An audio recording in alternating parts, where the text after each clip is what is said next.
जय जय श्री राम, जय जय श्री राम, वंदे मातरम। मुंबई के सभी राष्ट्रभक्त कविता प्रेमी बंधुओं, अभी कुछ समय पहले मेरे मित्र मुझसे बात कर रहे थे। उनका शब्द था, मोरे साहब आपके राम का मंदिर कब बन रहा है?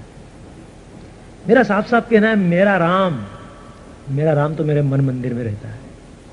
यदि राम मंदिर की बात करनी हो तो पूछना यह चाहिए कि अपने राम का मंदिर कब बन रहा है।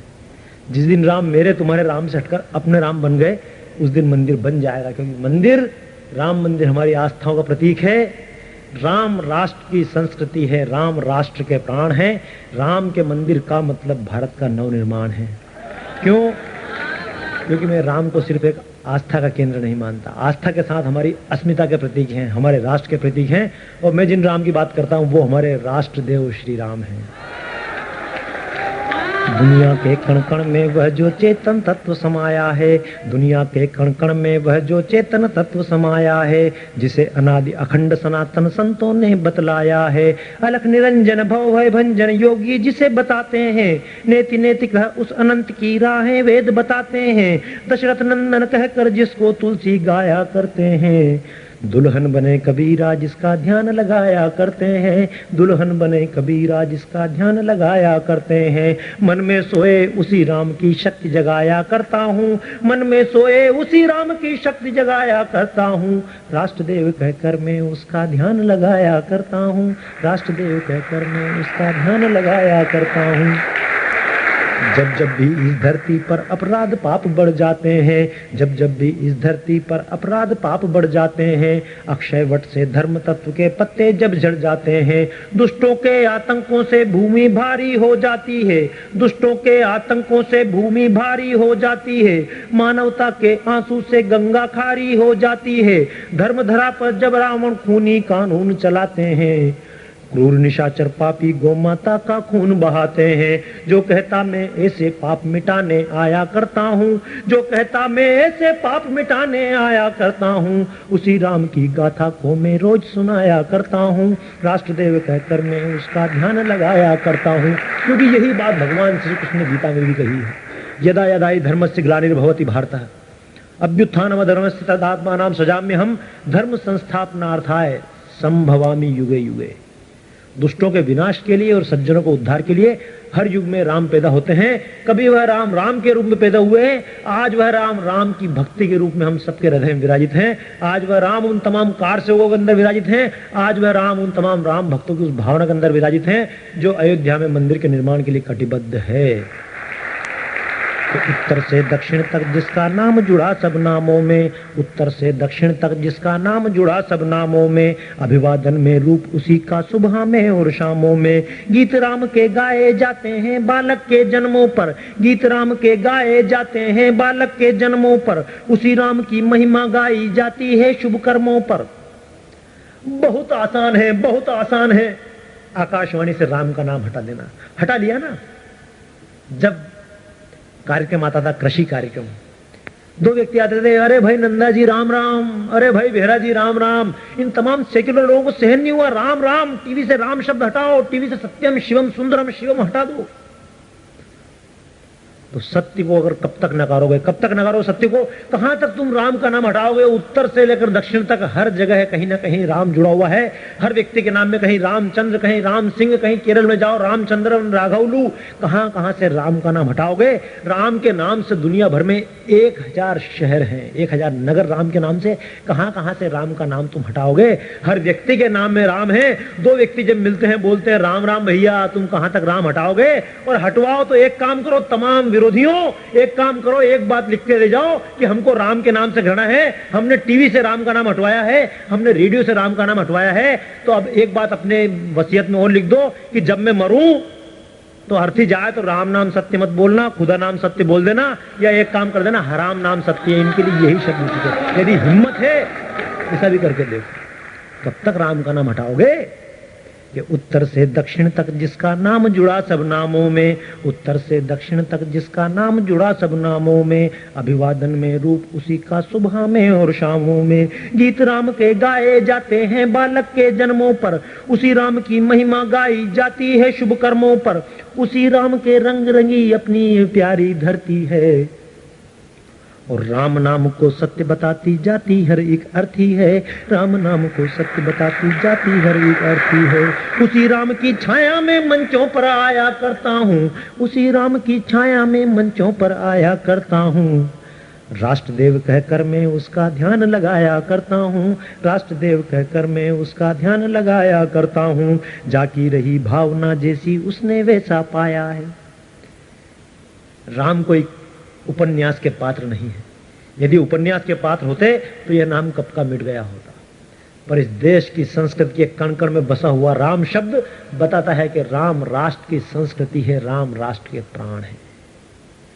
क्योंकि आज जब किसी व्यक्ति की शादी होती है तो महिलाएं ये गीत नहीं गाती हैं कि फला की शादी फला से हो रही है। गीत यही गाए जाते हैं कि राम दूल्हा बने हैं, सीता दुल्हन बनी है।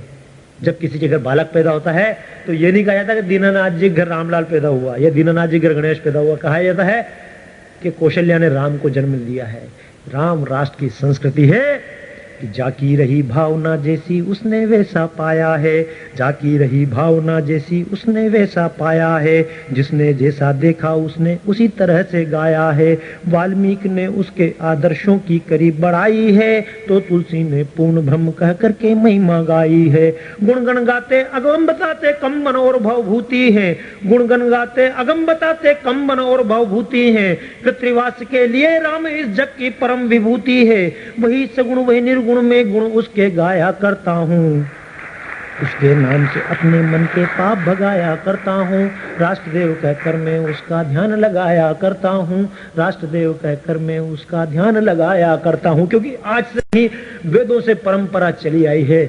जिस संत ने भी मन में शुद्ध विचारों को जगाने के लिए कहा, आध्यात्मिक तत्व को चेतन करने की बात कही, उसने राम शब्द का आश्रय लिया। चाहे ऐतिहासिक रूप से वाल्मीकि ने लिखा हो तो उन्होंने भी कहा है राम। और आज दक्षिण भारत में जो लोग तमाम आज विरोध कर रहे हैं हिंदुस्तान का, हिंदी का, उन तमाम लोगों को सबक लेना चाहिए कि वही उत्तर का राम जिसको तुलसीदास कहते हैं पूर्ण ब्रह्म, उसी पूर्ण ब्रह्म की महिमा महर्षि कंबन दक्षिण में अपनी भाषा में गाते हैं। तो कहीं कृत्रिवास में कितनी रामायण है, नाना भांति राम अवतारा, रामायण सत कोटि अपारा। आज यदि हम अच्छा काम करते हैं तो वही राम हमारे मन के अंदर भी कहीं ना कहीं अवतार लेता है। आज जितने राष्ट्रीय काम में लोग लगे हुए हैं, सभी को राम मानते हुए, सबको नमन करते हुए, अपने पुनः राष्ट्रदेव राम की वर्णन करता हूं कि वो ही मीरा की पीड़ा है और रहीम का प्यार वही। होंगे विरोध आपस में, संतों का आपस में विरोध है, कोई सगुण है, कोई निर्गुण है, कोई निराकार परमात्मा को मानता, कोई साकार को मानता, कोई प्रेम मार्गी, कोई पंथ, अलग अलग पंथों के लोग, अलग अलग संत, पर राम सबके लिए एक है। पंथ चाहे अनेक हैं लेकिन गंतव्य हमारा राम सिर्फ एक है। वो ही मीरा की पीड़ा है और रहीम का प्यार वही, वो ही मीरा की पीड़ा है और रहीम का प्यार वही। सृष्टि नियंता इस पूरी दुनिया का है करतार वही। ऐसे राम को छोड़ के अपना और न कोई ठिकाना है, ऐसे राम को छोड़ के अपना और न कोई ठिकाना है। बनकर राम हमें भी अपना भारत भव्य बनाना है। कहना मेरा राम के भक्तों से, राघव के वीरों से, करे राम का आवाहन बरछी भालों से तीरों से, करे राम का आवाहन बरछी भालों से तीरों से। राम की सच्ची भक्ति का मैं मर्म बताया करता हूँ, राम की सच्ची भक्ति का मैं मर्म बताया करता हूँ। राष्ट्रदेव कहकर मैं उसका ध्यान लगाया करता हूँ, राष्ट्रदेव कहकर मैं उसका ध्यान लगाया करता हूँ। रामदूत से अपने मन का दीप जलाया करता हूँ, फूलों मन में राम प्रेम के फूल खिलाया करता हूँ। उनकी खुशबू से मन मंदिर को महकाया करता हूँ। राष्ट्रदेव कहकर मैं उसका ध्यान लगाया करता हूँ, राष्ट्रदेव कहकर मैं उसका ध्यान लगाया करता हूँ।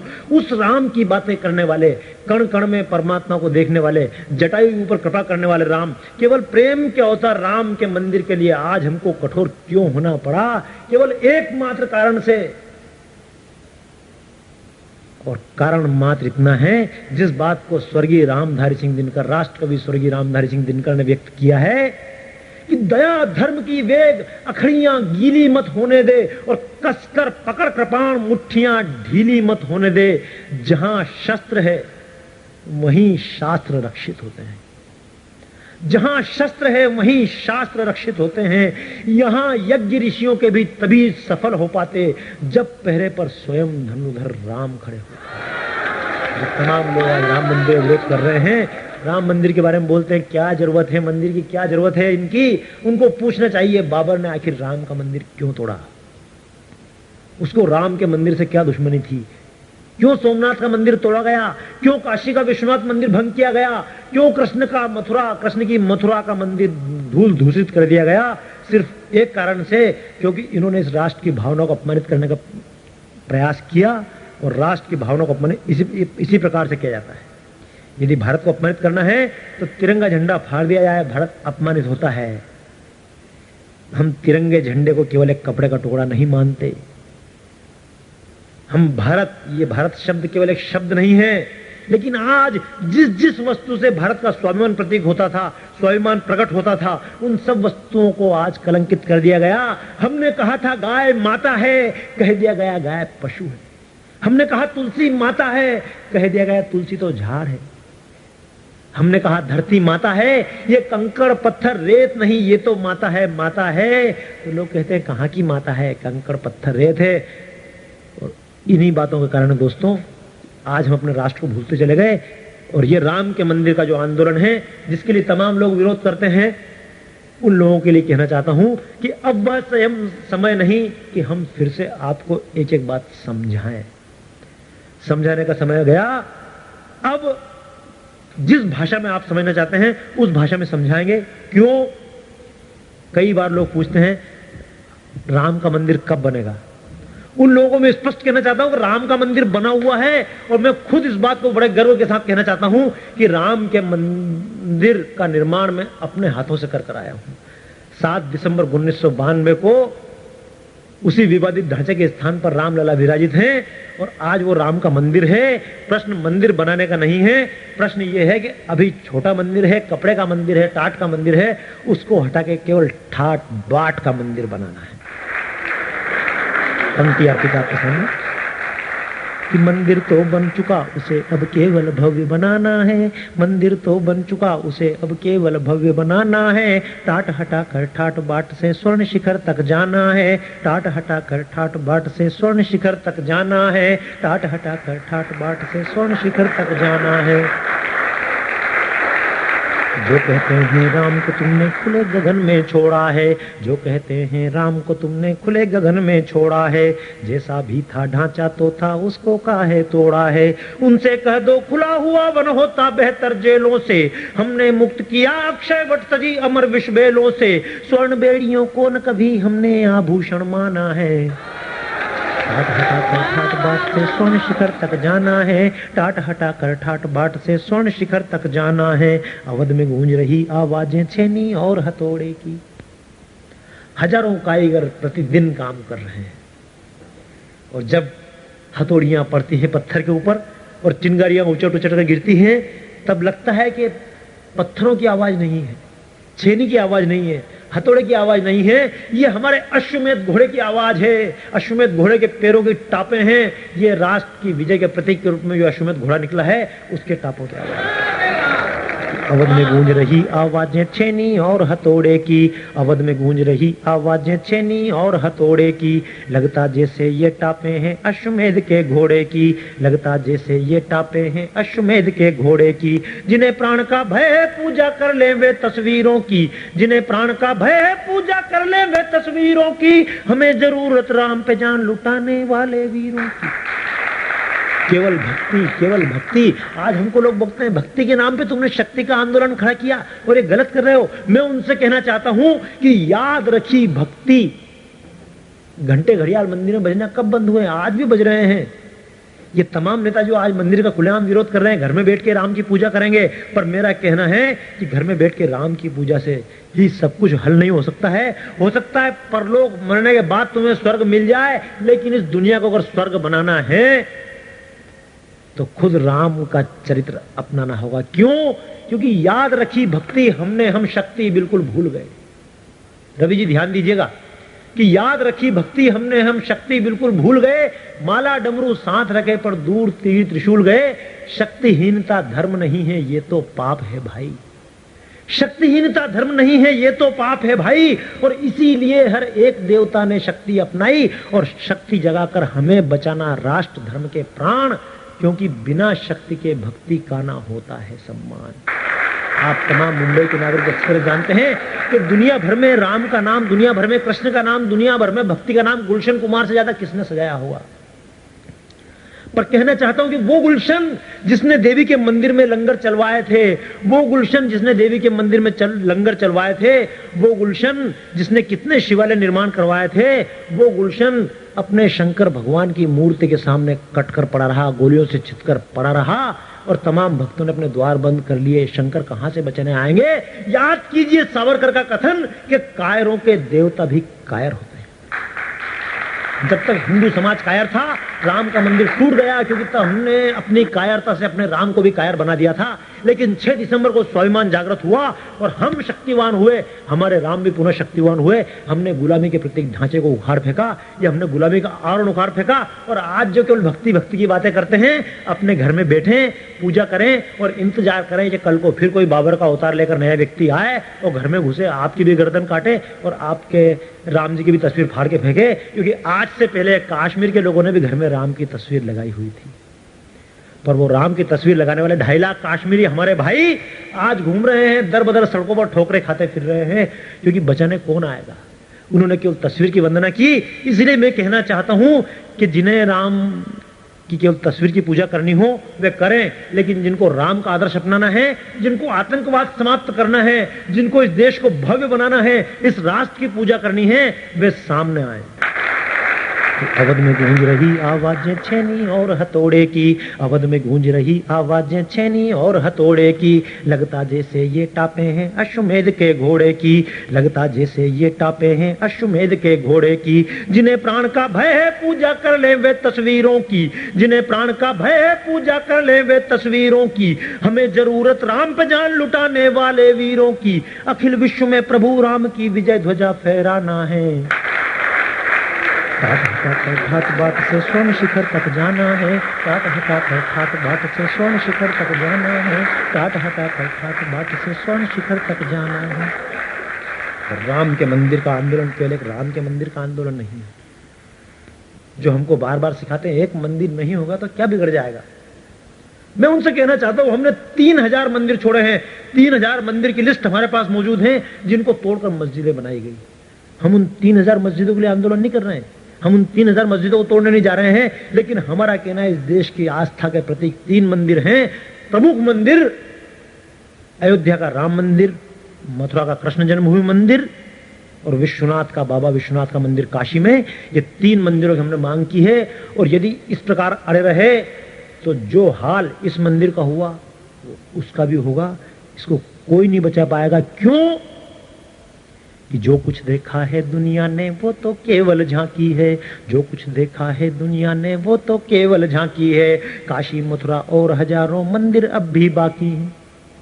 मुझे मजा आता है, पिछले दिनों मेरे पत्रकार बंधु कुछ मुझे मिले, एक बात भरोसा करने को तैयार नहीं। बोले 5 घंटे के अंदर ढांचा खाली हाथ से कैसे टूट गया, बम से तोड़ा होगा। हमने कहा हमने तो बम से नहीं तोड़ा, वो तो हाथ से ही टूटा है। और जो लोग वहां गवाह हैं उन सबको मालूम है हाथ से ढांचा टूटा। पर बोलते नहीं हाथ से नहीं टूटा, बम से टूटा होगा, क्योंकि हाथ से तो टूट ही नहीं सकता है। मेरे को तो एक बार चैलेंज किया लोगों ने कि ढांचा टूट ही नहीं सकता है, ढांचा टूट नहीं सकता हाथ से। मैंने तो उनको चैलेंज किया, मैंने कि अगर तुमको ये बात नहीं समझ में आती है कि ढांचा 5 घंटे के अंदर टूट सकता है, तो मैंने उनको चेतावनी 2 ढांचे और खड़े हुए हैं। अगर 5 घंटे के अंदर इन 2 ढांचे खत्म नहीं कर दिया तो हम वो ढांचा नया बना के देने को तैयार है। हमको चैलेंज ना करो, हमारी सहनशीलता को मजाक ना समझो, सत्य को स्वीकार लो। अब भी कहना है क्यों, क्योंकि सत्य तो हमारा ये भी है, सत्य हमारा यह भी है कि वो राम जन्मभूमि थी, वो राम का जन्म स्थान था, वो राम का मंदिर था। आजादी के बाद 50 साल से वहां कभी मुसलमान कोई गया नहीं। कोर्ट का कहना है, हमारा कहना नहीं, कोर्ट का कहना है कि उस ढांचे के 200 मीटर दूर तक कोई मुसलमान ना जाए। उसको मस्जिद कहते। तुमको शर्म नहीं आती? उसमें परिक्रमा के लिए स्थान था। उस ढांचे के अंदर मूर्तियां लगी हुई थी। आज तक कोई विश्व में ऐसी मस्जिद है जिसके अंदर मूर्तियां लगी हो देवताओं की। उसके अंदर वराह भगवान की मूर्ति है, उसके अंदर वजू के लिए कुआं नहीं था, उसके ऊपर सीता पाक अरबी में लिखा हुआ था। ऐसी मस्जिद आज तक विश्व में कहीं देखने में आई? और यदि देखना था कि ढांचा तोड़ा गया है ना तोड़ा गया है, अगर इसी बात का विवाद अदालत पूछती है कि ढांचा तोड़ा गया है ना तोड़ा गया, तो एक काम कीजिए, काशी में जाकर देख लीजिए, स्पष्ट रूप से मंदिर टूटा हुआ दिख रहा है, जिसके ऊपर मस्जिद खड़ी हुई हंस रही है हिंदुओं के ऊपर, हिंदू स्वाभिमान के ऊपर। ये ढांचे जो हिंदुओं को अपमानित करते हैं अब सहन नहीं किए जाएंगे। लोग कहते थे शर्म की बात है, शर्म की बात है। मैंने तब भी स्पष्ट रूप से कहा था कि शर्म उन्हें आए जो बाबर औरंग की औलादें। जय जय श्री राम। शर्म उन्हें आए जो बाबर औरंग की औलादें और इस्लामिक देशों की शतरंजी चालों के प्यादे और आक्रांता गजनी कासिम से जिनके गहरे नाते और आसफ जैसे गद्दारों की मूर्ति जो लगवाते, मुगलों और अंग्रेजों की जो मिली जुली संतान और इंडिया के वासी क्या जाने कैसा हिंदुस्तान। अब वो जमाना गया, तुमने सिखा दिया, काफिले बसते गए, हिंदुस्तान बसता गया। काफिलों के बसने से हिंदुस्तान नहीं बसा है। ये राम के पुत्र, ये कृष्ण के पुत्र आज से नहीं सदियों से भारत में रहते हुए आए हैं। इसलिए हम कहना चाहते हैं जो कुछ देखा है दुनिया ने वो तो केवल झांकी है, जो कुछ देखा है दुनिया ने वो तो केवल झांकी है। काशी मथुरा और हजारों मंदिर अब भी बाकी हैं, काशी मथुरा और हजारों मंदिर अब भी बाकी हैं। नहीं मिले गर्बात हमारी ना बन पाई बातों से, नहीं मिले गर्बात हमारी ना बन पाई बातों से, तो लातों के भूतों को समझाएंगे हम लातों से। रणचंडी को नरमुंडों की विजय माल पहनाना है, रणचंडी को नरमुंडों की विजय माल पहनाना है। टाट हटाकर ठाट बाट से स्वर्ण शिखर तक जाना है, टाट हटाकर ठाट बाट से स्वर्ण शिखर तक जाना है, टाट हटाकर ठाट बाट से स्वर्ण शिखर तक जाना है, टाट हटाकर ठाट बाट से स्वर्ण शिखर तक जाना है। राम की बातें करके भी जो हमको बुरा बताते हैं, कि राम की बातें करके भी जो हमको बुरा बताते हैं, कायरता के पिस्सू जो शक्ति को पाप बताते हैं, वे पाखंडी बुद्धिजीवी अपनी चोंचें बंद करें। हिंदुओं को उपदेश दोगे? ईश्वर अल्लाह तेरे नाम खूब गांधी जी ने सिखाया और खूब लोगों ने गाया, पर मेरा कहना है कि हजारों वर्षों से हिंदुओं कहते आए हरि व्यापक सर्वत्र समाना, सिया राम मैं सब जग जानी, ईशावास्यमिदं सर्वम यत्किंचित जगत्याम जगत। यदि एक भी ऐसी लाइन तुम्हारे पास हो तो लाकर बताओ। ये शांति का उपदेश उन लोगों को क्यों नहीं देते हो जो कि कहते हैं कि जो बस में से लोगों को उतारते हैं और छांट छांट कर हिंदुओं को अलग करके गोली मारते हैं, उन लोगों को जाकर इस बात का उपदेश क्यों नहीं देते हो? इस बात का उपदेश उनको क्यों नहीं कहते हो जिन्होंने 2.5 लाख हिंदू निकाल लिए सड़कों पे घूमते फिर रहे हैं? इस बात का उपदेश उन लोगों को क्यों नहीं देते हो जो कश्मीर के अंदर घुस के बम फोड़ रहे हैं? इस बात का उपदेश उन लोगों को क्यों नहीं देते हो जो मस्जिदों के अंदर से पुलिस पर भी गोली चला रहे हैं? ये हमारे पुलिस के भाई खड़े होंगे आसपास, पूछे जरा आपकी रक्षा कौन कर लेगा? ये सरकार आपकी रक्षा कर लेगी? ये सरकार अगर आपकी रक्षा करती होती तो ये आरडी त्यागी मुंबई के पुलिस कमिश्नर आज अदालतों के चक्कर न काटते फिरते। तमाम बुद्धिजीवियों शर्म करो, डूब मरो। मस्जिद से पुलिस के ऊपर गोलियां चला रही है और पुलिस आत्मरक्षा में कुछ नहीं कर सकती, उन गुंडों का हाथ जोड़े। खूब गीत गाया हमने ईश्वर अल्लाह तेरे नाम, लेकिन मेरा कहना है कि ईश्वर अल्लाह नाम है तेरे हिंदू ने ही गाया, पर कभी गीत ऐसा मस्जिद से सुनने में ना आया। उनको जाकर क्यों नहीं सिखाते हो कि एक बार तो कम से कम मस्जिद से बोल दें? जब मुसलमानों की बात करते तो मैं भी कहता हूं कि अशफाकुल्लाह की कुर्बानी भूलना हम पाएंगे। हमारा शत शत नमन ऐसे मुस्लिमों पर कि अशफाकुल्लाह की कुर्बानी भूलना हम पाएंगे। हम हमीद के वीर कृत्य को बार बार गाएंगे, युगों युगों तक भी गाएंगे हम रहीम की बानी। श्री कृष्ण के अमर भक्त रस खान की दिव्य कहानी। हमें हिंदू से ज्यादा प्यारे ऐसे मुसलमान जिनकी रग रग में लहराता प्यारा हिंदुस्तान। बाबर का ढांचा गिराने से मुसलमान का अपमान हो गया। मेरा कहना है इतने वर्षों से रावण का पुतला हम ढहाते हैं, रावण का पुतला जलाते हैं, आग लगाते हैं, आज तक किसी ब्राह्मण का अपमान नहीं हुआ। अच्छा आप बताइए, ये मेरे जितने तमाम मित्र बैठे आज तक बताओ किसी ने कहा कि रावण का पुतला ढहाया तो ब्राह्मणों का अपमान हुआ? जब रावण का पुतला ढहाने से ब्राह्मण समाज का अपमान नहीं होता है तो बाबर का ढांचा गिराने से मुसलमान का अपमान कैसे? पर मेरा कहना है यदि कोई मुसलमान अपने आप को अब भी बाबर का वंशज मानता है तो याद रखे उसके लिए हम शिवाजी के वंशज हैं, उसके लिए हम राम के वंशज हैं। बाबर की तुलना ऐतिहासिक पुरुष से हो सकती है पर बाबर की तुलना राम से हम कभी सहन नहीं कर पाएंगे। अगर वो बाबर की संतानें हैं तो हम उनके लिए महाराणा प्रताप की संतानें हैं, अगर वो रसखान के वंशज हैं तो हम उनके लिए कृष्ण के वंशज हैं, उनके चरणों में हमारा सिर है। पर अगर वो बाबर के वंशज बनते हैं तो हमारे चरण उनके सिर तक जाएंगे, उनकी पूजा करेंगे, कर पाएंगे। अगर वो बाबर की संतानें हैं तो हम उनके लिए महाराणा प्रताप की संतानें हैं, अगर वो रसखान के वंशज हैं तो हम उनके लिए कृष्ण के वंशज हैं, उनके चरणों में हमारा सिर है। पर अगर वो बाबर के वंशज बनते हैं तो हमारे चरण उनके सिर तक जाएंगे, उनकी पूजा करेंगे। क्यों? अच्छी तरह पूजा करेंगे और चरणों से पूजा करेंगे। क्यों? कि हरि व्यापक सर्वत्र समाना, कण कण राम समाया है। हमने कहा हरि व्यापक सर्वत्र समाना, राम ने भी कहा सबसे प्रेम करता हूं। राम कहते हैं अगर विरोधी भी मेरी शरण में आता तो मैं उसको अपनाऊंगा। पर उस राम की बातें करने के पहले याद रखें कि राम की बातें करके भी जो हमको बुरा बताते हैं, राम की बातें करके भी जो हमको बुरा बताते हैं, कायरता के पिस्सू जो शक्ति को पाप बताते हैं, वे पाखंडी बुद्धिजीवी अपनी चोंचे बंद करें, लाल गुलामी का हलवा खाएं, घर में आनंद करें। कायर मरता शक्तिवान का होता सदा जमाना है, टाट हटाकर ठाट बाट से स्वर्ण शिखर तक जाना है, टाट हटाकर ठाट बाट से स्वर्ण शिखर तक जाना है।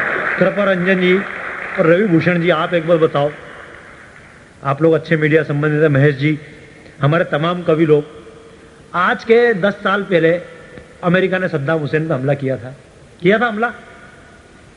कभी भारत के प्रधानमंत्री को उसने पूछा कि मैं सद्दाम हुसैन पर हमला कर रहा हूं, भाई करूं कि नहीं करूं? पूछा था क्या? एक शब्द नहीं पूछा, क्योंकि दादागिरी थी। पर इस बार जब अफगानिस्तान पर हमला किया तो भारत ने फोन करके 10 मिनट तक अटल बिहारी से बात की कि हम जरा अफगानिस्तान पर हमला करने वाले, आप कुछ ध्यान रखना। क्यों पूछा? क्योंकि तब भारत के पास में परमाणु बम नहीं था। अब आज जानता अमेरिका भी भारत के पास शक्ति है। और दोस्तों, मेरा भी आपसे स्पष्ट कहना है, यदि आपके पास अगर शक्ति ना हुई तो आपकी रक्षा कोई नहीं कर सकता। क्यों? कि देवता भी दुर्बलों के घातक होते हैं सदा, कि देवता भी दुर्बलों के घातक होते हैं सदा, बलि प्रथा बकरों की आज तक जारी है। आज तक आपने सुना किसी देवता को शेर की बलि दी गई, या कभी हाथी की बलि दे दी हो, या कभी घोड़े की बलि दी हो? अश्वम नहीं हुआ, गजम नहीं हुआ, ऐसा नहीं होना। शेर नहीं हुआ चाहे ऐसा इनकी बलि मत दो। बलि किसकी दो? बकरे की दो, क्योंकि बकरे की मां कब तक खैर मनाएगी। अहिंसा बहुत अच्छी चीज है दोस्तों, लेकिन मेरा कहना, अहिंसा कभी कायरों को शोभा नहीं देती है। अहिंसा वीर का आभूषण है, महावीर। याद रखिए, आप शब्दों पे ध्यान नहीं रखते इसलिए सब कबाड़ा होता है। महावीर की अहिंसा, वो अगर महावीर स्वामी हैं, जितेंद्री हैं, तो भी उनकी अहिंसा की कदर होगी। अगर महावीर हनुमान है तो भी उनकी अहिंसा की कदर होगी। आज अमेरिका बात करता है अहिंसा की तो बड़ा अच्छा लगता है, क्योंकि ताकत है, हाथ में बम है। और आप केवल बम बम के नारे लगाते हो तो बम बम के नारे लगाने से क्या होगा? बम मतलब ये थोड़ी है हाथ में पहले बम रखो फिर नारे लगाओ। क्यों?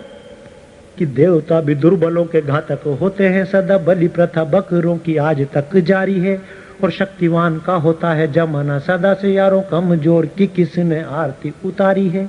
और राम कृष्ण शिव हनुमान हो या और कोई, देवी देवता हमारे सभी शस्त्रधारी हैं। और इसीलिए शस्त्रधारी माता दुर्गा की भांति भारत माता भी परमाणु बम धारी है, भारत माता भी परमाणु बम धारी है, भारत माता भी परमाणु बम धारी है। कि जिन न सुहाए बंद कर ले वे कान, कि जिन न सुहाए बंद कर ले वे कान, पोखरण में गूंजा है वंदे मातरम।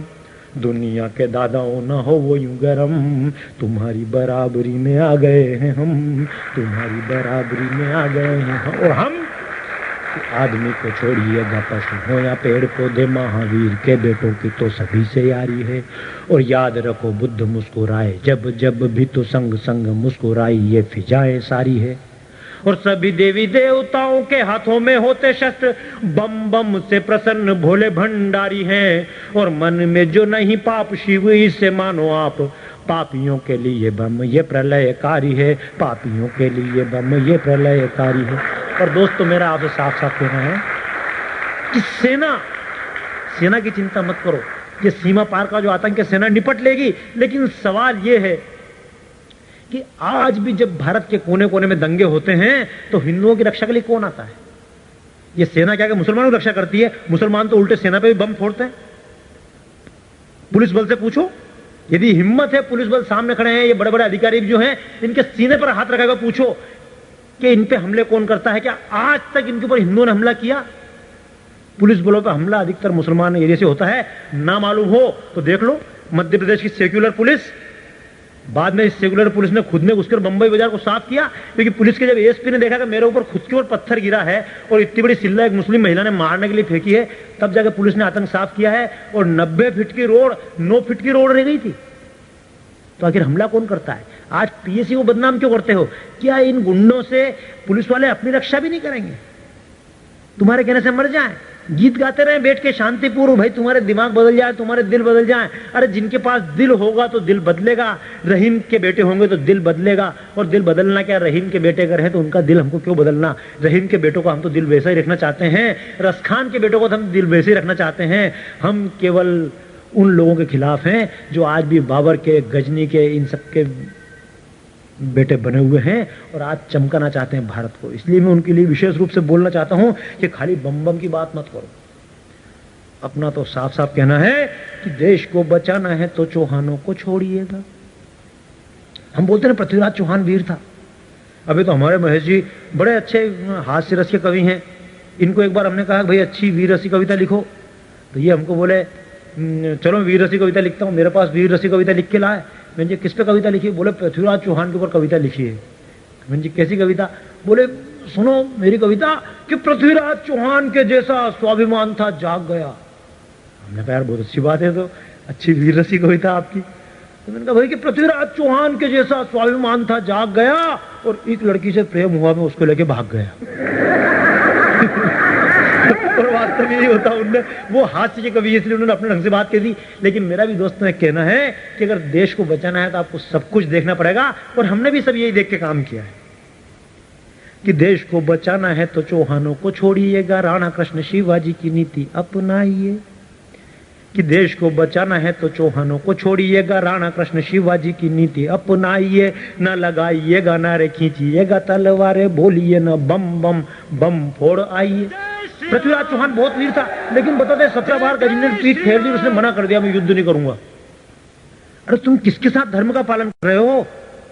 राम ने धर्म का पालन किया। रावण जब घायल हो गया तो वापस लौटा दिया। रावण तुम घायल हो, वापस चले जाओ, क्योंकि तुम्हारे ऊपर हमला करना नहीं चाहता हूं। क्योंकि रावण का भी अपना कुछ अस्तित्व था। पर ये गजनी, इसकी तुलना हम रावण से कर सकते हैं? ये रावण के चरणों के बराबर नहीं है। क्यों? क्योंकि ये 17 बार हारने के बाद भी, पीठ दिखाने के बाद फिर करके आया, और अंत में जब आया तो उसने पृथ्वीराज चौहान जी की हालत की। क्या इसने दया और क्षमा को ध्यान रखा? क्या पृथ्वीराज की दया को ध्यान रखा? कि इस पृथ्वीराज ने 17 बार मेरे प्राण बख्शे हैं, 18वीं बार पृथ्वीराज की आंखें निकाल ली? तो ऐसी वीरता किस काम की दोस्तों? अपना तो साफ साफ कहना। लोग कहते तुमने झूठ बोल के ढांचा गिरा दिया, तो हमने तो क्या अच्छा किया। मौका देख के काम करना चाहिए। भगवान श्री कृष्ण ने भी कई बार झूठ बोली है। क्यों? क्योंकि 2 प्रकार के धर्म होते हैं। ये मैं आप लोगों को बोल दूं, लोग बार बार बोलते धर्म क्या है, धर्म क्या है। तो परम धर्म श्रुति विदित अहिंसा, अहिंसा परम धर्म है, सत्य धर्म है। ये हमारे धर्म की परिभाषा दी है। दशमे को धर्म लक्षणम, सत्य धर्म है, अहिंसा धर्म है, अपरिग्रह धर्म है, आचौर्य धर्म है। ये सब धर्म है। पर इस शाश्वत धर्म की, ये शाश्वत धर्म है। कल भी धर्म थे, सत्य कल भी धर्म था, आज भी धर्म है, कल भी धर्म रहेगा। अहिंसा कल भी धर्म थी, आज भी धर्म है, कल भी धर्म रहेगा। लेकिन इस शाश्वत धर्म की रक्षा के लिए कभी कभी हमको युग धर्म अपनाना पड़ता है। श्री कृष्ण ने यही किया।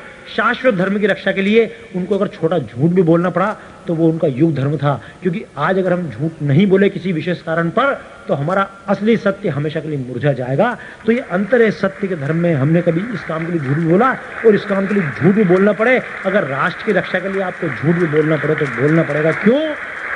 कि देश को बचाना है तो चौहानों को छोड़िएगा, राणा कृष्ण शिवाजी की नीति अपनाइए। और न लगाइएगा नारे खींचिएगा तलवारें, बोलिए ना बम बम बम फोड़ आइए। और न्याय का छुए सा धीमा, संविधान की हो सीमा, तो अनुच्छेद देखने में वक्त ना गंवाइए। बोलो न्यायपालिका की बात मानो, न्यायपालिका की बात मानो। अब तो ये हमारे अटल बिहारी जी बोल रहे कई बार न्यायपालिका की बात मानो। क्या खाक न्यायपालिका की बात माने? न्यायपालिका, कितने न्यायपालिका में अदालत पड़े कितने मुकदमे आज तक पड़े हुए जिनका आज तक फैसला नहीं कर पाए। और क्या ये नहीं मालूम कि न्यायालय में कितने लोग झूठ गवाही देते हैं? न्यायालय के बाहर बैठकर झूठ का धंधा चलता है, इस बात को कौन नहीं जानता है? कौन नहीं जानता कि आज आदमी अपराध करे और अच्छा वकील लेके उसको छूट जाए? ये हमारे राम जेठमलानी फेमस क्यों है? क्योंकि झूठ को सच बना दे। इस अदालत पर भरोसा करें। और अदालत पर अगर भरोसा करना तो 50 साल से मुकदमा अभी तक क्यों नहीं सॉल्व किया? और अदालत किस बात पर सिद्ध करेगी? जब हजरत बल मस्जिद का प्रकरण आया कि हजरत बल के अंदर बाल किसका रखा हुआ है, तो अदालत आज तक नहीं बोली।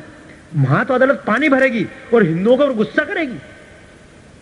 हमारा विरोध न्याय से नहीं, हमारा विरोध सेक्युलर से नहीं, हमारा विरोध इस दो मुही नीति से है। इन दो मुंहों के सांपों से हमारा विरोध है, जो इधर कुछ बात कहते हैं, उधर और कुछ बात कहते हैं। और हमने इसीलिए कहा था कि राम यहां पैदा हुए थे, अदालत कैसे सिद्ध करेगी? कौन सी अस्पताल का सर्टिफिकेट उसको चाहिए? जय श्री राम। दोस्तों, ये विषय अदालत का नहीं है, ये हमारी आस्था का विषय है।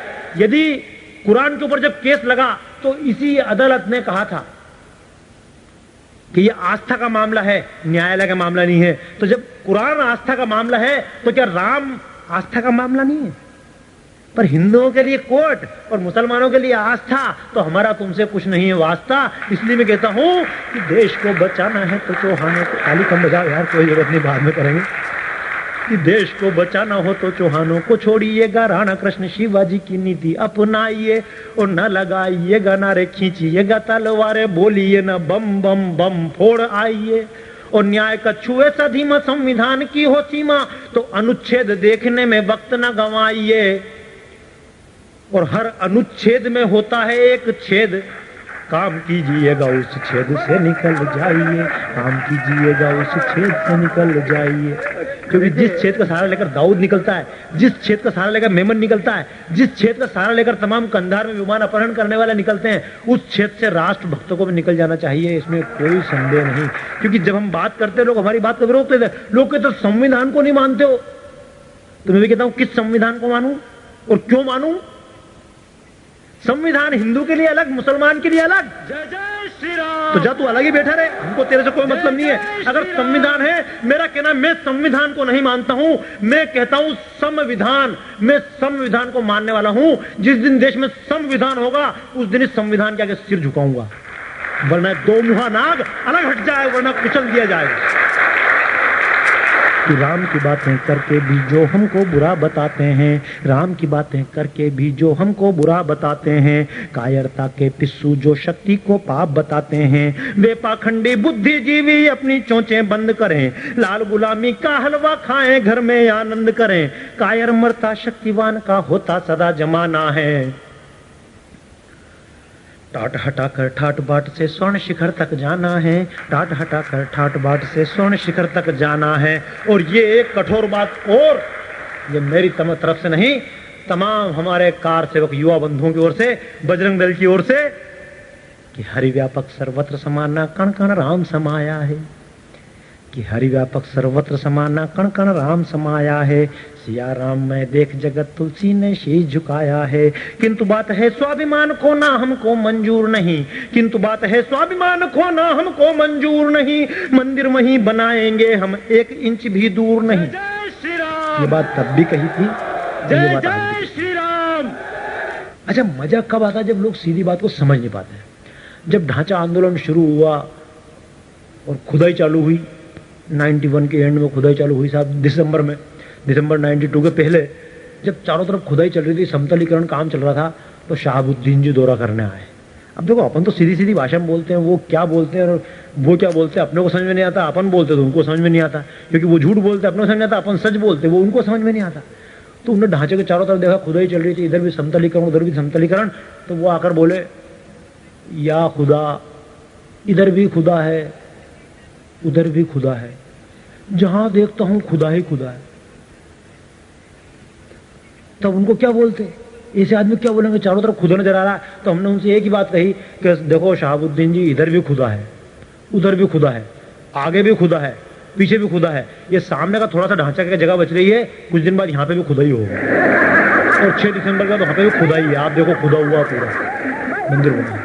हमारा कहना है सब जगह खुदा है और हमको कोई अंतर नहीं पड़ता दोस्तों। जब हम राम को कृष्ण के नाम से मान सकते हैं, जब हम राम को अलग अलग शिव के नाम से मान सकते हैं, राम को देवी के नाम से उपासना कर सकते हैं, क्योंकि हिंदू समाज ने कभी कुछ नहीं किया। आज से 100 वर्ष पहले जब विवेकानंद गए थे शिकागो में, तो उन्होंने जाकर यही शब्द कहे थे कि रुचि नाम वेचित्र्या द्रजकुटिल नाना पजुषाम नना में को गम्य इस्तु मसी पय सायर नव इवह।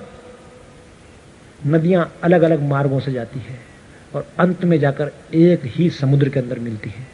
व्यक्ति चाहे जिस ईश्वर की आराधना करे, चाहे जिस मार्ग से जाए, लेकिन ये प्रणाम अंत में एक ही ईश्वर तक पहुंचेगा। उन्होंने यही बात कही थी, यह भी कहा था, ये यथा माम प्रपद्यन्ते तांस तथैव भजाम्य हम। जो मेरी जिस भाव से आराधना करता है, मैं उसको उस भाव से मिल जाता हूं। तो हमारे लिए राम हो या खुदा हो, हमारे लिए कोई अंतर नहीं। ये मुसलमान आज बोलते हैं, सबसे पहले मुसलमानों को भारत की पहली मस्जिद केरल में बनाई गई, खुद हिंदू राजा ने अपनी तरफ से जगह देकर मस्जिद बनवाई थी। हमने कब विरोध किया? विरोध इनका है कि हम सहन नहीं कर सकते हैं। हम सहन कर सकते हैं कि राम के साथ में ईश्वर अल्लाह तेरे नाम, लेकिन इनको अल्लाह के साथ ईश्वर का नाम मंजूर नहीं है। तो अगर इनको अल्लाह के साथ ईश्वर का नाम मंजूर नहीं है, तो हमको भी ईश्वर के साथ अल्लाह का नाम मंजूर नहीं, तब तक जब तक कि ये नहीं गाएं। क्योंकि बात करते हैं भाई भाई, मेरा कहना है भाई भाई ऐसे ना तो देखे ना ही सुने हैं, और भाई ने भतीजे दीवारों में कहां चुने हैं। भाई ना भाई को कभी आरे से चिरवाता, और अब तक का इतिहास बोलता ये तो झूठा नाता। और शांति सेना साथ कहीं भी रहता मुसलमान, और दुनिया के सब झगड़े देखो सत्य जाओगे जान। क्योंकि राम मंदिर का आंदोलन केवल राम मंदिर के आंदोलन की नहीं है, ये पूरे विश्व के लिए आंदोलन है। यही अमेरिका कल तक आंख दिखाता था, कल तक बोलता था शांत रहो, मुसलमान है ठीक है, हम भी तो रह रहे हैं, तुम भी एक साथ रहो। आज मालूम पड़ा आज अमेरिका क्यों नहीं, मतलब आज बोल रहा नहीं, हम तो किसी मुसलमान को एयरपोर्ट पे ड्यूटी नहीं रखेंगे, हम किसी भी एशिया के आदमी को एयरपोर्ट पे ड्यूटी ही नहीं देंगे, किसी भी गुप्तचर विभाग में हम एशिया के आदमी को नहीं रखेंगे। इतना खतरा मुसलमान से, आज बोलना खुल के। अब तुम्हारा सर्वधर्म संभाव कहां गया? अब तुम्हारी समानता कहां गई? तुम इतने वर्षों से समानता का दावा कर रहे थे। तब दोस्तों अमेरिका के अंदर मैंने कविता बहुत पढ़ी है कि जब हम चीखे बार बार अगर तुमने ध्यान दिया होता, कि जब हम चीखे बार बार अगर तुमने ध्यान दिया होता, अगर मुंबई के विस्फोटों पर जो थोड़ा कान दिया होता। या आज जो वर्ल्ड ट्रेड सेंटर की इमारत गिरी है, इसके मूल में वही बंबई का बम विस्फोट कांड है। अगर उस समय ध्यान दे लिया होता और तमाम विश्व में आतंकवादी पकड़ लिए होते, तो ये लादेन जो यहां विस्फोट करवाया है दाऊद के माध्यम से, ये आज लोग वहां विस्फोट नहीं करवाते। कि जब हम चीखे बार बार अगर तुमने ध्यान दिया होता, अगर मुंबई के विस्फोटों पर जो थोड़ा कान दिया होता, लादेनों के बाप पाक को जो ना मान दिया होता, और इस्लामी आतंकवाद का चेहरा जान लिया होता। ये आतंकवाद आज से चालू हुआ क्या? इस्लामी आतंकवाद, यह आतंकवाद तब से चालू हुआ जब भारत में घुसते से इन्होंने गायों की हत्या चालू की, भारत में घुसते से ब्राह्मणों की हत्या चालू की, भारत में घुसते से नालंदा और तक्षशिला जैसे विश्वविद्यालय जला के राख कर दिए, तब से आतंकवाद चालू हुआ है। लोग कहते हैं भारत की गुलामी तो 1947 में आजादी मिल गई, और भारत की गुलामी तो अंग्रेजों ने गुलाम बनाया। तो अंग्रेजों को तो ले तुम्हारे बाप थे जो भारत में आके बैठे थे मुसलमान लोग। ये लोग भी बाहर से नहीं आए क्या? इन लोगों ने भी आक्रमण किया था। गजनी भी आक्रांता था, तो बाबर भी आक्रांता था, तो औरंगजेब भी आक्रांता था, और इनके चिन्ह आज हम रहने नहीं देंगे। इसीलिए मैंने कहा था कि इस्लामी आतंकवाद का चेहरा जान लिया होता तो बिल बुश दिल खुश रहता, यूं खंडित मान नहीं होता, और हंसता गाता अमेरिका यूं लहू लुहान नहीं होता। और तमाम आप जितने लोग बैठे ना, ये भाई साहब बैठे हैं, अभी गुण गा रहे थे इंदिरा जी के, सुन लो कि भिंडरा वाले की गलती को तुमने भी दोहराया था। जो गलती इंदिरा जी ने की थी, सिख धर्म वह सिख धर्म जिसने छोटे छोटे बालक दीवार के अंदर चुन दिए गए, क्योंकि हम हिंदू हैं, अपना धर्म परिवर्तन नहीं करेंगे। वो गुरु गोविंद सिंह खालसा पंथ के संस्थापक, जिन्होंने कहा था कि सकल जगत में खालसा पंथ गाजे, जगे धर्म हिंदू सकल भंड भाजे। उसके शिष्य ये तमाम सिख कैसे बोलने लगे कि हम हिंदू नहीं है? क्यों हिंदुओं का कत्लेआम किया? क्योंकि इनको इनका इतिहास पढ़ाने की कोशिश नहीं की गई। केवल वोट की राजनीति, वोट की राजनीति ऐसी चली कि सिख अपने आप को कहने लगे हम हिंदू नहीं। कब तक राजनीति करोगे? कहां तक राजनीति करोगे? इंदिरा जी ने गलती की, खुद ने फल उठाया। कोई अब आज बोलते हैं फला को फला ने मारा, ढिका को ढिका ने मारा। किसने मारा? इंदिरा जी को आरएसएस वाले मारने गए थे, कोई कार सेवक मारने गए थे। इंदिरा जी ने भिंडरा वाले बनाया था, भिंडरा वाले ने इंदिरा जी को खत्म किया। ये तमाम जो बीज बोए गए, किसने बीज बोए? याद रखो, बीज बोलने वाला तुम, फल बोओगे तुम, खुद फल प्राप्त करोगे। जो आज अमेरिका ने किया कि भिंडरा वाले इंदिरा जी वाली गलती को तुमने भी दोहराया था और लादेनों तक तुमने अपने शस्त्रों को पहुंचाया था प्यादा उसको वजीर तुमने ही तो बनवाया था प्यादा उसको वजीर तुमने ही तो बनवाया था। क्योंकि जिनके पांव न फटी बिवाई पीर पराई क्या जाने। हे आसान बहुत बाघों को नरभक्षी बनवा देना, पर सुन लो कि आदम खोरों में ईमान नहीं होता, हंसता गाता अमरीका यो लहू लुहान नहीं होता। खूब शह दी है। अब न्यायालय की बात करते हैं। ये तमाम नेता जो आज विरोध कर रहे हैं राम जन्मभूमि का, इनसे पूछो न्यायालय की बात मान लो, न्यायालय की बात मान लो। जब शाहपनों के मामले में न्यायालय ने कहा था कि हाँ इस महिला को तलाक दिया गया है, इसको गुजारा भत्ता दो, तब इन तमाम कठमुल्लों से क्यों नहीं कहा कि न्याय की बात मान लो? तब तो न्याय के मुंह पे ताला लगा दो कि हाई कोर्ट के आदेशों को इंदिरा ने कब माना। और याद करो वह आपातकाल का गुजरा हुआ जमाना, और मुलायम ने न्याय रोंद कर रेलों को रुकवाया, और लालू ने रथ रोक के भीतर न्याय का गला दबाया, और शाहबानों के केस में भी न्यायालय का अपमान। ये राम के भक्त लुटाने निकले राम पे अपनी जान, जिसमें खुद की जान लुट जाए तो भी चिंता नहीं, और सामने जो आए उसकी जान लुटे तो भी चिंता नहीं। क्यों? कि हरि व्यापक सर्वत्र समाना कण कण राम समाया है, कि हरि व्यापक सर्वत्र समाना कण कण राम समाया है। सिया राम मैं देख जगत तुलसी ने शीश झुकाया है। किंतु बात है स्वाभिमान को ना हमको मंजूर नहीं, किंतु बात है स्वाभिमान को ना हमको मंजूर नहीं। मंदिर वहीं बनाएंगे हम 1 इंच भी दूर नहीं, जो रोकेंगे उन्हें नींव में जिंदा ही दफनाना है। जो रोकेंगे उन्हें नींव में जिंदा ही दफनाना है। टाट हटाट ठाट बाट से स्वर्ण शिखर तक जाना है, टाट हटाट ठाट बाट से स्वर्ण शिखर तक जाना है, टाट हटाट ठाट बाट से स्वर्ण शिखर तक जाना है। अमरनाथ का पथ भी अलगावों का आज शिकार हुआ। समय बहुत कम है भाइयों, इसलिए मैं अपनी काफी बातें, क्योंकि राम का मंदिर का मुद्दा केवल राम के मंदिर का मुद्दा नहीं है। राम के मंदिर के मुद्दे के तार जुड़े हुए तमाम उन मुद्दों के साथ में जो राष्ट्र के लिए खतरा बने हुए हैं। जो रोकेंगे उन्हें नींव में जिंदा ही दफनाना है। टाट हटाट ठाट बाट से स्वर्ण शिखर तक जाना है, टाट हटाट ठाट बाट से स्वर्ण शिखर तक जाना है, टाट हटाट ठाट बाट से स्वर्ण शिखर तक जाना है। अमरनाथ का पथ भी अलगावों का आज शिकार हुआ। समय बहुत कम है भाइयों, इसलिए मैं अपनी काफी बातें, क्योंकि राम का मंदिर का मुद्दा केवल राम के मंदिर का मुद्दा नहीं है। राम के मंदिर के मुद्दे के तार जुड़े हुए तमाम उन मुद्दों के साथ में जो राष्ट्र के लिए खतरा बने हुए हैं। ये तमाम बाबर के बेटे यहां हो, या आतंक करने वाले हों, या असम का आतंकवाद हो, या अमरनाथ की यात्रा पे धमकियां हों, ये कहीं ना कहीं इस आंदोलन संबंधित है। जिस दिन राम का मंदिर बन गया, केवल एक मंदिर थोड़ी बनेगा, इस राष्ट्र के स्वाभिमान की विजय पताका फहराएगी। उस राम का मंदिर बनेगा जिसके नाम से राम राज्य की परिकल्पना महात्मा गांधी ने भी की थी, कि अमरनाथ का पथ भी अलगावों का आज शिकार हुआ, अमरनाथ का पथ भी अलगावों का आज शिकार हुआ। बर्फीला हिमवान बारूदों में जलकर अंगार हुआ। प्रांतवाद के खंजर से घायल गंगा कावेरी है। ये प्रांतवाद ऐसे नहीं मिटाया जा सकता।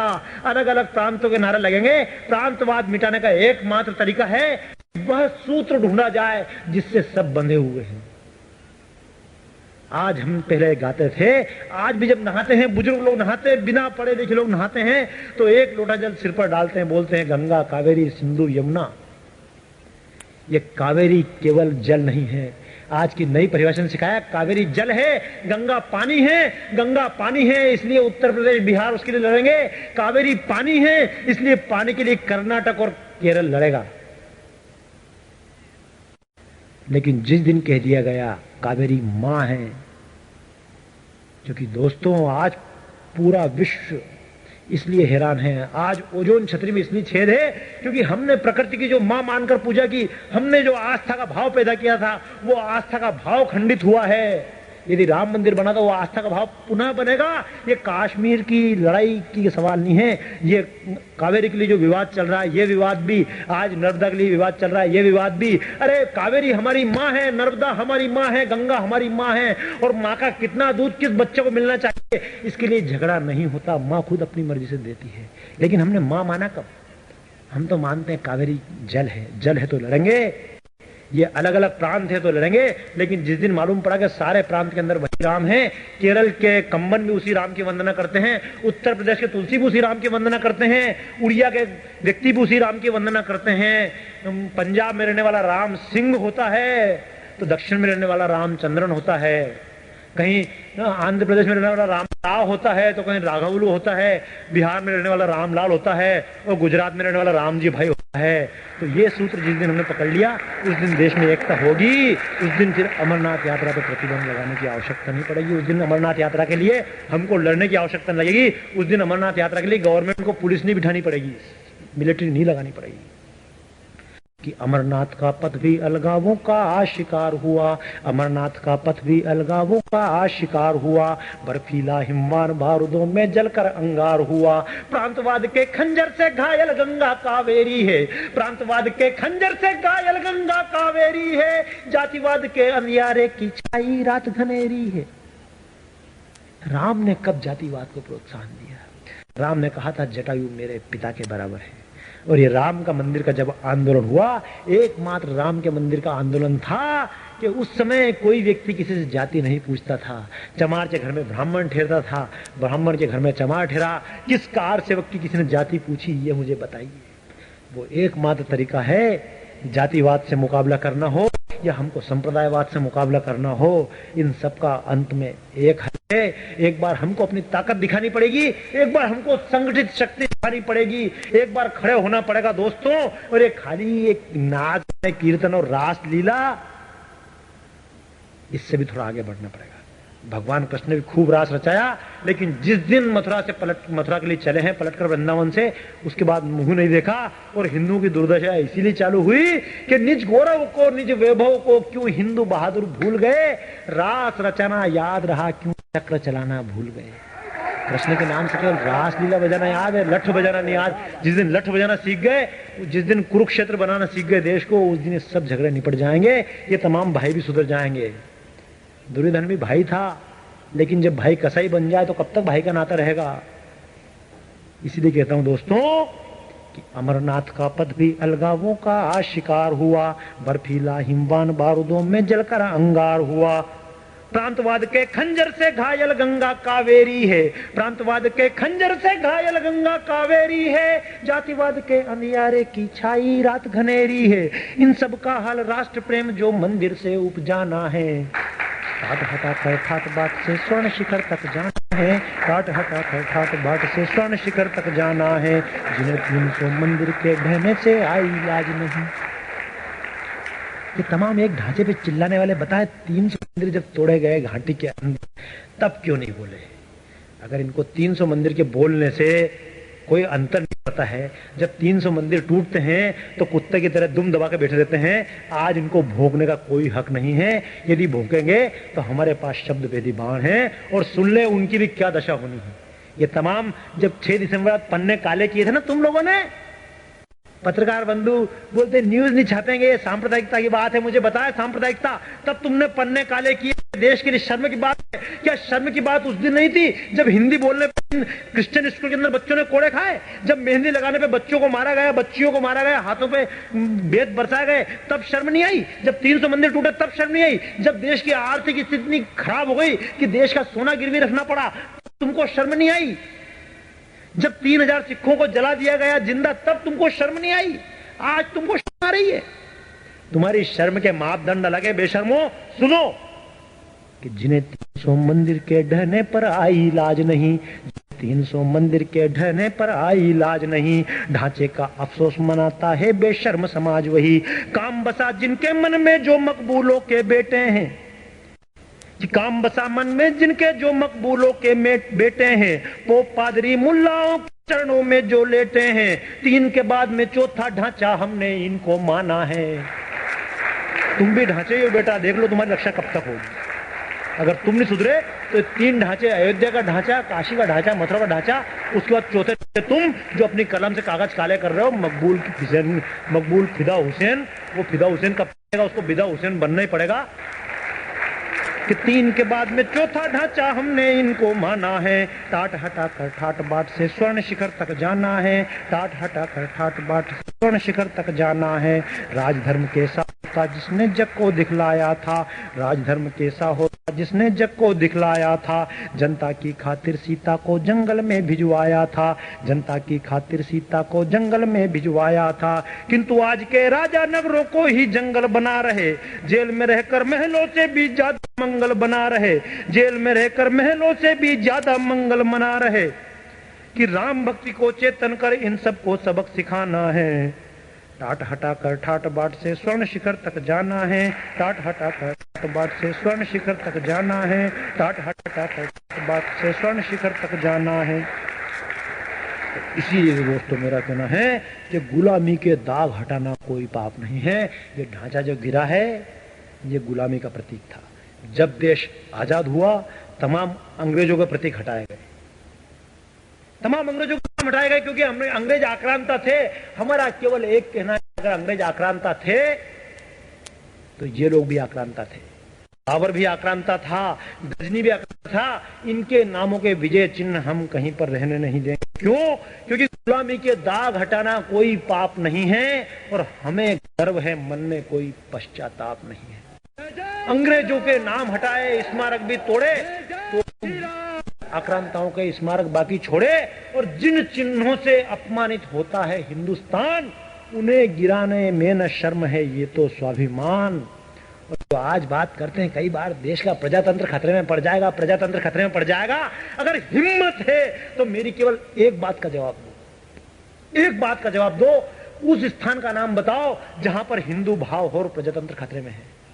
प्रजातंत्र खतरे में केवल वहीं पड़ता है जहां पर राष्ट्रवादी लोग कम हो जाते हैं, जहां पर हिंदू कम हो जाते हैं। पूरे देश में कहना बहुत आसान है, बड़े बड़े अखबार वाले छापते हैं, अखबार के अंदर न्यूज छपती है, एक पूजा स्थल से, एक धार्मिक स्थल से पुलिस बल पे हमला किया गया, गोली चली। ऐसे कहने की हिम्मत क्यों नहीं करते? मस्जिद से गोली चली, आज तक मंदिर से गोली चली हो तो बताओ।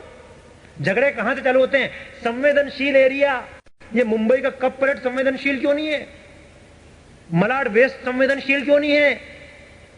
या इंदौर का हिंदू बहुल इलाका संवेदनशील क्यों नहीं है? केरल संवेदनशील क्यों नहीं है? संवेदनशील एरिया सिर्फ वही होते हैं, सिर्फ वही होते हैं, और नहीं होते बताओ मुझे। ये तमाम आप लोग बोलने की हिम्मत ना करते हो ना।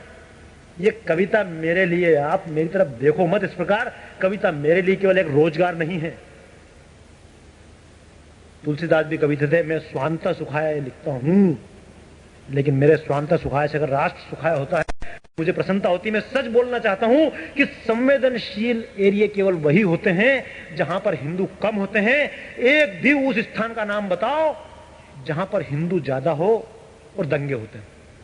दंगे सिर्फ उन स्थानों पर होते हैं जहां हिंदू कम हो जाते हैं। और प्रजातंत्र भी वही खतरे में है। आज प्रजातंत्र मुंबई में खतरे में क्यों नहीं है? आज प्रजातंत्र काश्मीर में खतरे में क्यों पड़ता है? आज प्रजातंत्र असम की तरफ खतरे में क्यों पड़ता है? क्योंकि वहां हिंदू कम हो गए हैं। कि प्रजातंत्र है तब तक जब तक हिंदू है बहुसंख्यक, और प्रजातंत्र का द्रोही कभी ना हिंदू हुआ अभी तक। क्यों? क्योंकि मुसलमान पहले भी ज्यादा हुए, कह दिया हम मुसलमान हैं, हमको पाकिस्तान चाहिए। मुसलमान पाकिस्तान मांग लेगा। क्रिश्चियन लोग बोलते हैं हमको क्रिश्चियन लैंड चाहिए, नागालैंड चाहिए, फला चाहिए, खालिस्तान। पिछले दिनों सिख भाई गलत फहमी में आ गए, बोले खालिस्तान चाहिए। सबको अपना अपना स्थान चाहिए। अब मैं पूछता हूं, हिंदू बेचारा कभी भी मांगेगा तो क्या मांगेगा? हिंदू कभी भी मांगा तो एक ही बात मांग सकता है, मुझको मेरा हिंदुस्तान चाहिए। तो हिंदुओं की लड़ाई कभी भी, हिंदू भी अगर कभी ताकतवर हुए तो हिंदुओं के ताकतवर होने से केवल रक्षा होगी हिंदुस्तान। हिंदुओं के जगने से केवल ताकतवर बनेगा हिंदुस्तान। इसलिए भाइयों कहते हैं ये धर्म का मामला नहीं है, ये केवल राम का मामला नहीं है, ये केवल एक उपासना पद्धति की बात नहीं है, ये केवल एक मंदिर का आंदोलन नहीं है, ये एक धार्मिक आंदोलन नहीं है, ये एक राष्ट्रीय आंदोलन है। अगर आंख खोल सकते हो तो इसको एक राष्ट्रीय आंदोलन की तरह देख लो, वरना इंतजार करो कि आपका एरिया भी संवेदनशील हो जाए। क्योंकि आज जब गदर फिल्म में पाकिस्तान को गाली दी गई तो मालूम पड़ा कि मतलब क्या होता है। क्योंकि लड़की मुसलमान नहीं हो सकती, लड़का हिंदू नहीं हो सकता। लड़का हिंदू है तो लड़की मुसलमान नहीं चलेगी।